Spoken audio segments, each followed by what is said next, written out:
Shabs, wala akong pasok ngayon. Eh, napapatamang imagine na naman yung utak ko. Sa tingin mo ba, ikaw, para sa'yo, kung saaling mabibigyan ako ng isang role sa pelikula, anong role ba yung babagay sa mga ganitong itsura? Yung mabuti.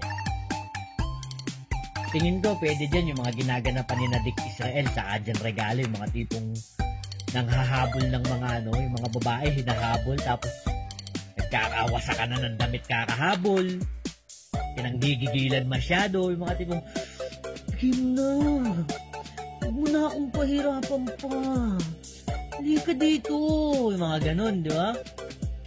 Pwede yung ganitong itsura dun sa mga ganong role.